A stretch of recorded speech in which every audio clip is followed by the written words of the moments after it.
Hi guys, so I'm back with another video. As you can tell, I may seem a little different, I may sound a little different, may look a little different. Okay, I had my baby, that is why. So that's why I'm coming to make this video. This video is basically going to be like the things that happen leading up to me having my baby. I think after the last video I recorded about what I have in my hospital bag, and I had a doctor's appointment that same day. From that doctor's appointment, I got sent to the hospital and I had to stay into delivery. So leading up to that, okay, I did my diaper video. So my doctor's appointment, I go to my doctor's appointment and everything is normal. I'm waiting in the lobby and stuff. And then we went back to get my blood pressure checked. My blood pressure was elevated. It wasn't, I feel like it wasn't like extremely scary high, but it definitely was elevated. And then, you know, they did the protein, the urine creation, and they discovered that I had protein in my urine. So the protein plus the high blood pressure, my doctor felt like it was just in my best interest if I just went to the hospital from there and then stay at the hospital until I deliver my baby. So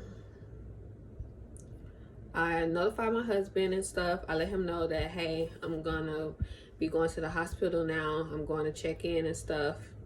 And I just so happened to have my hospital bag in the truck because I had packed it. So I was 32 weeks at that time. So 32 weeks, went to the hospital, checked in. Okay, I checked in. Everything was going good so far. Like when I first got there, everything was going good. My doctor came by, he stopped back by and just let me know the plan. Like, you know, you're gonna be staying here and see how the baby, and I'm just like, okay, you know.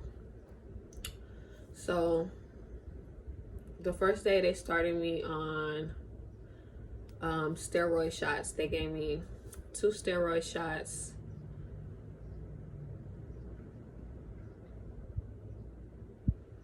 The first 2 days they gave me 2. In total, I had 4 steroid shots in total. And they started me on magnesium. They gave me Procardia, and that's the medicine that I was on the first couple of days while there.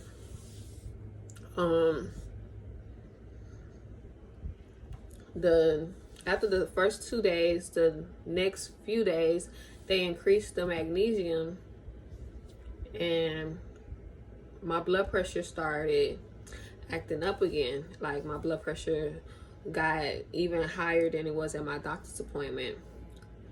And so with the Procardia, they added Labetalol. So at this point, I'm doing the magnesium, my IV, the Procardia, and the Labetalol. And still, you know, we kept trying and trying and trying.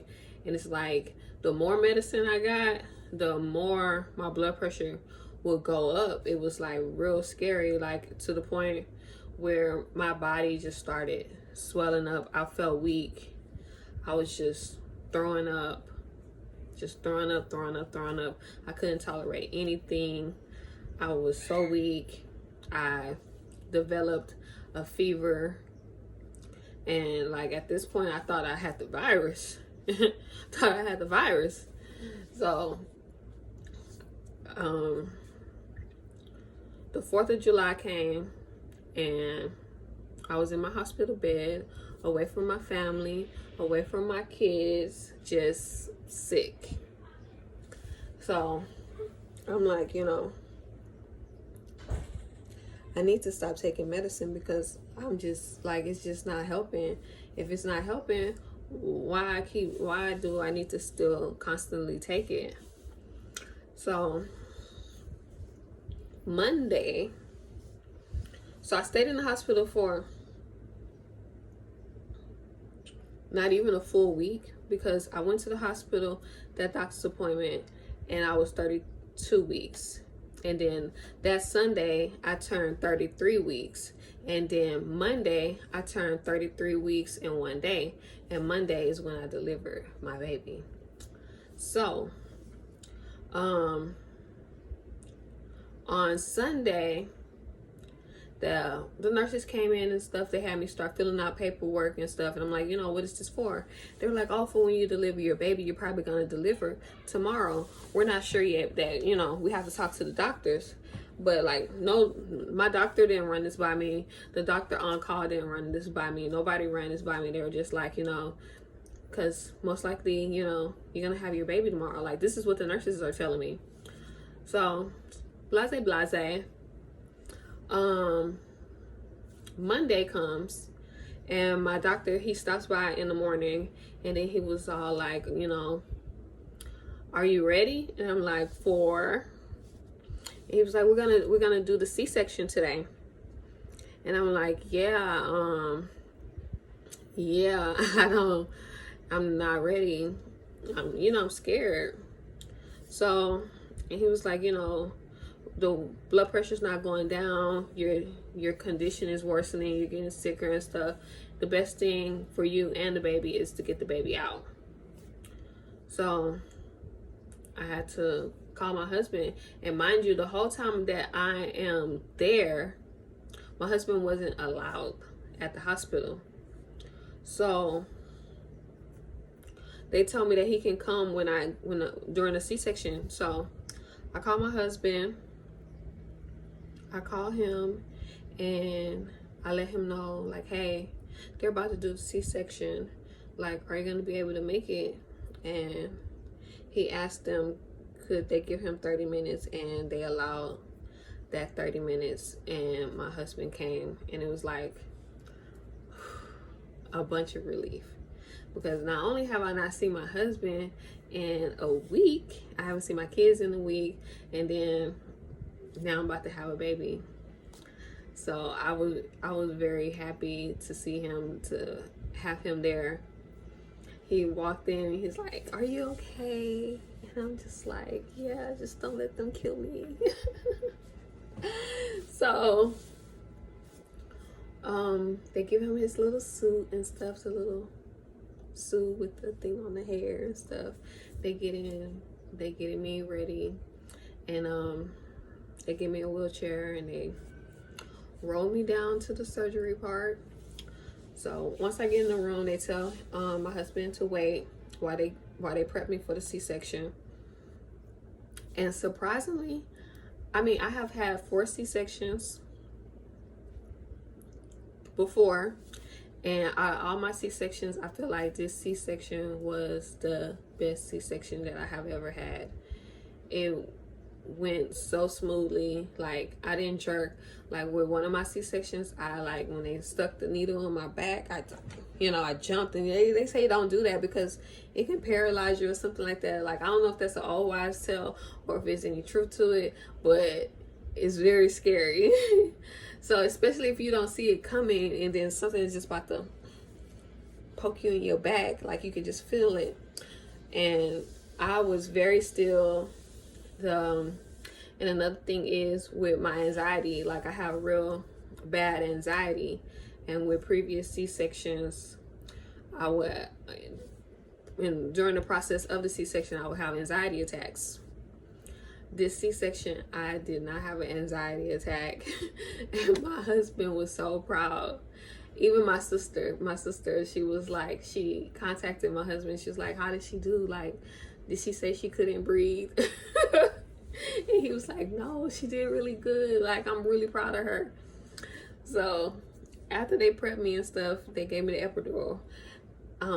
They laid me down. My husband came back in, and he's like, are you okay? And I'm like, yeah, I'm just breathing. I'm practicing my breathing. I've been practicing my breathing since I got here, because I knew that I wasn't going to leave the hospital until I had a baby. So I had to start practicing my breathing so I wouldn't have an anxiety attack. I'm just real slow. And I did that the entire time until I heard her crying. And then my husband, he's not even sitting on the side of me no more. He's like recording. He's recording the whole thing. And so I'm like, okay. And I'm just like, I can hear her. And then I'm just back to my breathing, like, and then, my husband, they roll the baby out. And then my husband leaves out also. So at this point, I'm just there getting my tubes tied. So I'm just laying there and stuff, and they're like, oh, Mom, here comes baby. You want to see the baby? So, I tilt my head to the side, and I just see her. I like glimpse at her, like, and I'm just like, oh. So they roll her out and stuff. They finish me up, close me up, and then they get me to recovery. So in recovery, I stayed there for about an hour. I want to say about an hour. I stayed in recovery. My husband was also there with me. And in recovery, also my recovery time in the recovery room was also a lot better. I'm not sure if it's because my husband was there or what, but it was a lot better. I wasn't asleep. I was woke the entire time, just talking to the nurses, talking to my husband, asking him questions, asking him to send pictures. I was posting pictures. Like, my recovery, sitting in the recovery room was refreshing. And then that's when I got sent, after the hour was up, I got sent to my room. And then once I was in the room, I still, I'm seeing all the baby pictures from my husband's phone and stuff. So I'm just looking at her and stuff. I'm like, wow, she's really big. Like, she looked really big. She was born 33 weeks in one day, and her weight was 4.9, and she was 17 inches long. So I was like, okay, so maybe she won't be here that long. She won't be here that long because, I thought she was pretty big. Like, my first pregnancy, my son was born 4 pounds 12 ounces, and he didn't spend no time in the NICU. So I thought, she was gonna be okay. So she was in the NICU, and then we were still trying to figure out and get the visitation thing, because people are telling us all these things about visitation, like, oh, you can't do this, you can't do this. So I'm just like, so they're like, 2 parents can't see the baby within 24 hours. So only one of us can see the baby for every 24 hours. So if my husband went down to see her, I couldn't see her for that whole day. And then if I went down, my husband couldn't see her. And then they were like, that's how it's gonna be while y'all are here. And I'm like, well, what about if he goes to work, or if he needs to go be with our other kids or something, and he leaves? They're like, okay, once your husband leaves, he can't come back. And I'm like, what? He can't come back? They're like, no. Once he leaves, he can't come back because of the whole COVID thing. So my husband left because we still have kids that we have to tend to. So he left to be with the kids, and once he left, he couldn't come back. And then once I was discharged, I had her Monday, I was discharged on Thursday. Once I was discharged, that's when the 24-hour thing kicked in. So while the whole time she was in the NICU, only one parent can come to the hospital to visit her. And it was rough. It was extremely hard. We both just had a baby, and just imagining only one of us is allowed to see her. Only one of us is allowed to be around her for 24 hours. But we did that. We did it, and we did it for 21 days.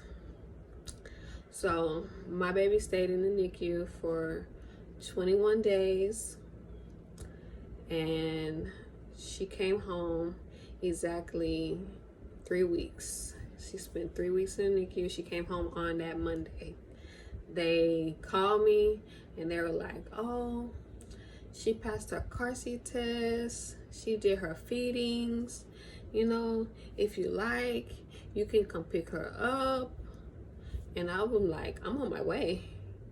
I'm on my way.